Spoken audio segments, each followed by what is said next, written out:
This graph illustrates the starting point for security planning in Northern Europe.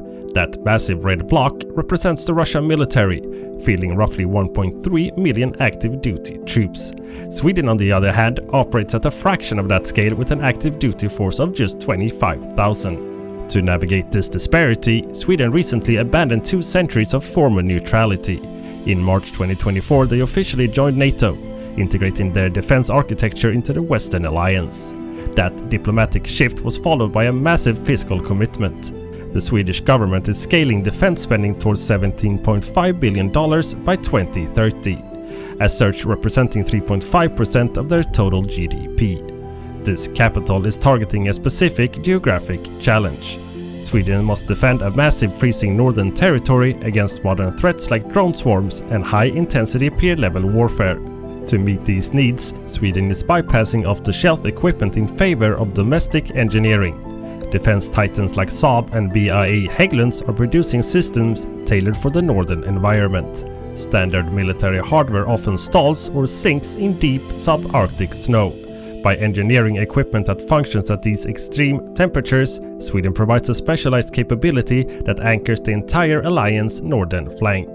The CV90 Mark IV is designed specifically for this terrain. It uses specialized wide tracks to distribute its 37-ton weight, creating low ground pressure that allows the vehicle to glide over deep snow that would immobilize heavier armor.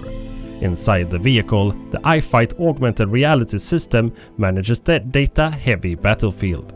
It filters sensor inputs and isolates critical threats, allowing the crew to identify targets and make decisions faster than an unassisted opponent. For even more demanding terrain, Sweden uses the BvS-10 Beowulf. It's an articulated dual-body design, provides the agility to navigate boulder fields and cross marshes. The Beowulf supports the full spectrum of Arctic operations, from frontline logistics and medical evacuation to ensuring a persistent presence in the high north year-round. In this environment, firepower depends entirely on mobility. Surviving the terrain is the foundational requirement for any military operation in the subarctic. Long-range firepower is provided by the Archer 155mm artillery system.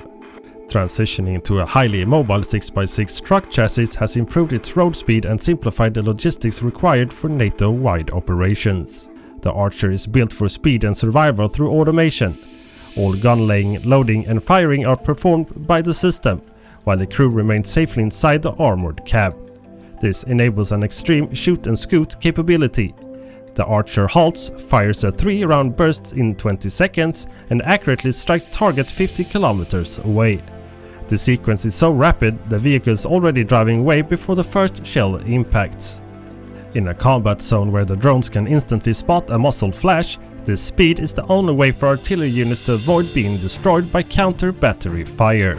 Sweden is modernizing heavy armor through a 154 tank acquisition program.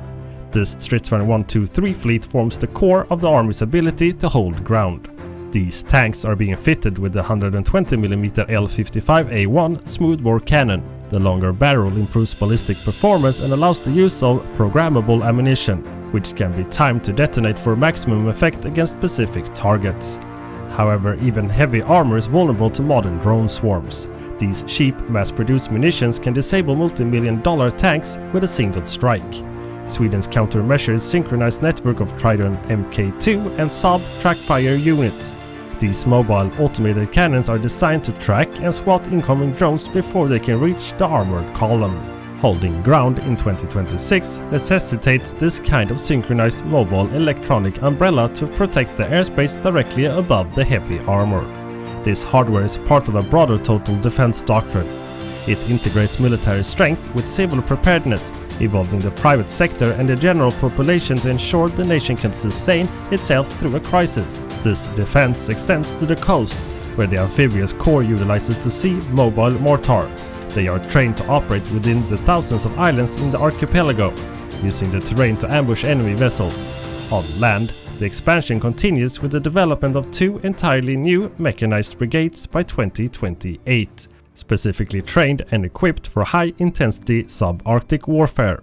In a period defined by hybrid threats and precision fires, defensive power is determined by technological agility and the ability of the civilian population to sustain national functions. By integrating their engineering, their unique geography and their citizens, Sweden has built a level of national resilience that shifts the strategic calculus of the entire Baltic region. But one question remains: did Sweden buy the right capabilities for a war that is constantly evolving?